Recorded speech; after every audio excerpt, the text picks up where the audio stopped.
Hey, man, first of all, thank you for joining us. It must be a very exciting time for you and your teammates. Yeah, it's always a great time when you can advance in the Champions League. We weren't fortunate to be able to do it last year, but this year we're in a better situation, more experience, and I'm glad we're able to move forward. Yo, we got to talk about last year because you guys played a very tough playing game against Mothi. You took it to three games. That final third game was phenomenal. You know, it's a different team this year.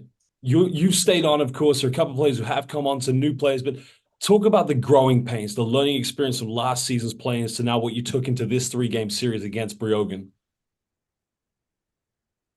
I think the biggest thing for us last year was trying to get home court. Obviously you want to finish first place in your group, but just the importance of having that home court, starting the series off, setting the tone, and knowing that with our fans, with our support, not many teams are going to beat us in a series when we have that home court advantage. So I think that was the difference. Last year we didn't have it in Mercia. This year we did.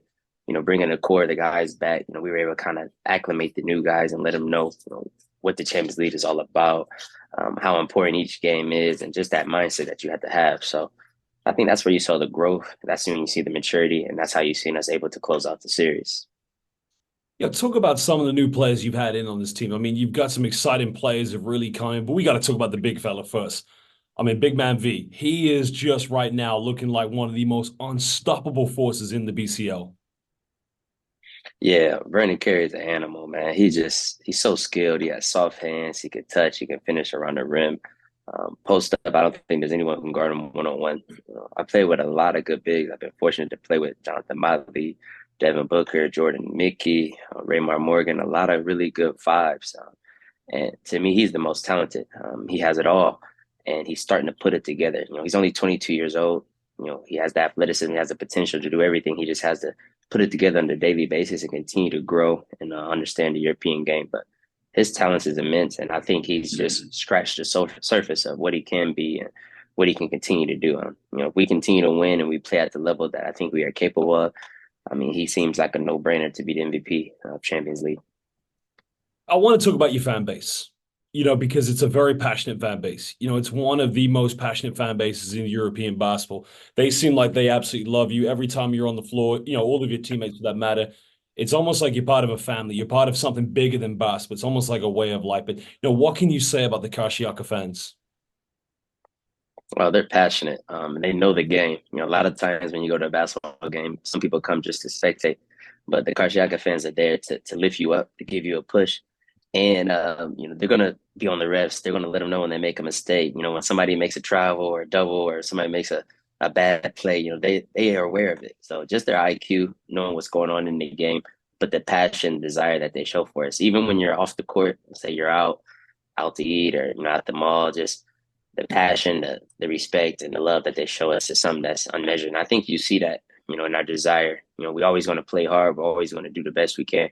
But at home, you want to give them something extra. You see the passion that they're screaming, that they're fighting, that they're coming out here, to support us. And we have to go and give them the extra energy as well. And I think that's why we have so much success at home. There's one thing I love about the Karşıyaka fans. It's that one chant. It's called KSK Basket. The translation Turkish is kaf, sin, kaf. Anytime you hear kaf, kaf, kaf, sin, sin, sin, kaf, sin, kaf, sin, kaf, what does that bring to you intrinsically as a player? For me, it's always like a surreal moment just because it's so loud. It echoes. It's almost like you tune out everything else. You don't hear nothing, but you just hear the chants. You see the other team's faces. A lot of them are looking. Some guys are surprised they haven't seen this environment. Some people are caught in the moment. But for us, we become accustomed to it, and it's something that we feed off of, and you become part of the family, of Karşıyaka. And I think anytime we hear that, I always think of victory because that's what we always chant after we win. And it's extra motivation, but that extra push. Sometimes you're tired, you don't feel like you have extra energy, or maybe things aren't going right for you in the game, or you're struggling. And when you hear that chant, you find a way to muster up any type of energy, to continue to fight. I want to talk about your coach, Ufuk Sarıca. A legend in Turkish and in European international basketball for that matter. He was a great coach for the Turkish national team. You've been brought into his team for a variety of roles. You're a scorer, you're a facilitator, you're also a leader. But talk about your relationship with your coach. What is your responsibility for the team, both on and off the court? Yeah, for Ufuk, he entrusts me to not only on the court, to score to create, but also, to be a leader. I think we have guys who are new to Europe. Brandon Carey was his first time in Europe, so I had to have some type of, role in helping him adjust, trying to make the game easy for him, where he likes the ball, but also off the court, simple things, where to go eat, what to do, how things are called in Europe versus out, understanding European leagues and the differences in teams and all these type of things, and just finding a way, to reach him. And same with Keelan Martin. He has 1 year of experience. He was in Lewisburg in Germany, but he had been in the NBA for a few years in the G League as well. And so things are just different, and just trying to make sure that they're acclimated and they're comfortable here, but they're able to continue to grow.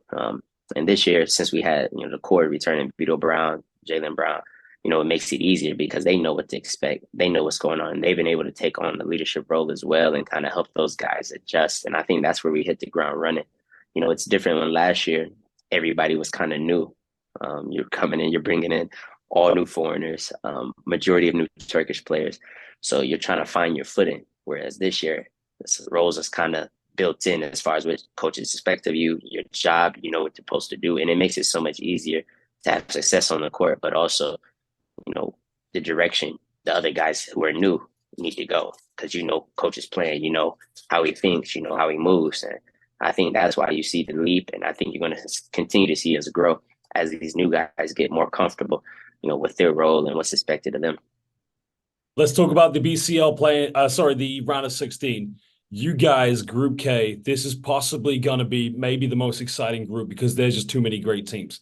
You got Peristeri, Joe Ragland's leading that team with a very hungry group of players in there. You got Apoel Bank, you have Jerusalem, a team that made it to the Final Four, and then you got championship DNA, two-time winners of the Basketball Champions League, Lenovo Tenerife.